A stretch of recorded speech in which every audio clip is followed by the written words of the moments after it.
Hello, this is Lou Eckert at the Agilent Call Center. I'd like to take you through some measurements that I'm making on a duplexer. This duplexer has basically two bandpass filters from an antenna port over to the receive port and from the antenna port over to the transmit port. Right now I've got the transmit port connected with the antenna port. The antenna is getting a signal from the network analyzer, and then the transmit port goes into the analyzer's second port right here. Okay, so we have several different ways we can make this measurement, and each comes with some advantages and some disadvantages. We actually have three different modes that we could use. One is CAT, cable antenna tester. Another is NA, network analyzer, and another is SA mode. If we turn on a tracking generator, we can get similar response to these other two modes. So let's first start with CAT. So we'll go under CAT. Let's try this again. Mode, CAT. Go into the measure key, and then the more key, and select insertion loss 2 port. Okay. Notice that right now we have some averaging turned on. I'm going to turn that off temporarily by selecting an average factor of 1.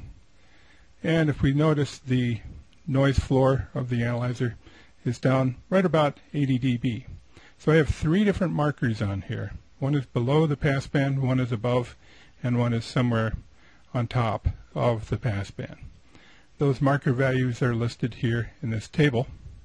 And what we'll do is compare these three different modes and see how they affect the dynamic range and the measurement noise floor. Okay, so what we're looking right now is at the CAT mode. Next we'll look at NA mode.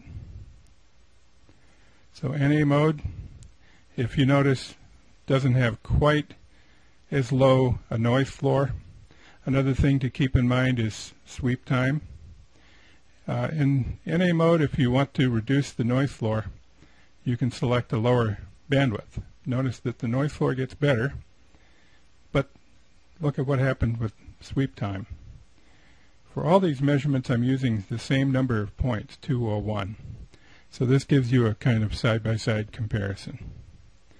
So we've seen the CAT mode and the NA mode. So far, CAT mode seems to be winning in that it has a lower noise floor with a shorter period of sweep time. Now we'll go into the SA mode. Under the SA mode, we have to go into Measure, click on Source, turn on the source, make sure the source is in tracking mode. Right now it's in tracking. You could also use these two, but you wouldn't be able to sweep. The source can sweep in tracking mode.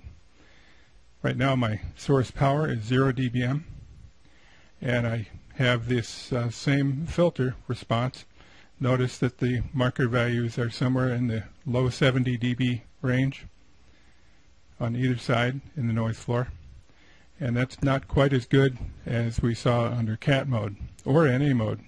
So if we wanted to, we can actually reduce the IF bandwidth. But notice one thing.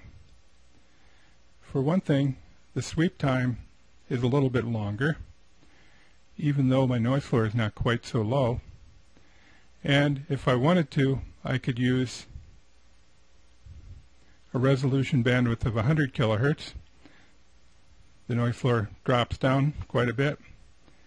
My sweep time is still not as fast as before, and I'm probably in the ballpark of the first measurement mode, which was CAT mode. So you could conceivably use the spectrum analyzer mode. There may be a way you can take advantage of the preamp.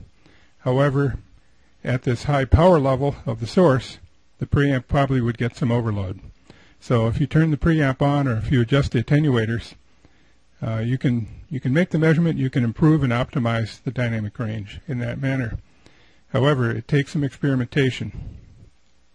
To me, from what I can see, the better mode is CAT mode. With no averaging, my sweep time is pretty low, and my noise floor is also pretty good. Now, what if you needed 100 dB or 120 dB? You might be able to achieve that. However, the sweep time for this analyzer in any of these modes is probably going to be prohibitively long. That might be okay for final test if it takes a minute or 2 minutes to take a sweep.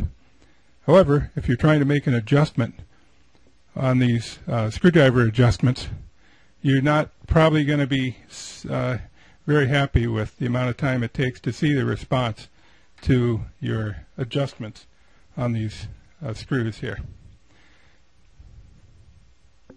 So that's the overview. Just know that you can experiment with different things, bandwidth, averaging, number of points, to improve the sweep time and also improve the noise floor and dynamic range of the instrument. Hope this has been helpful.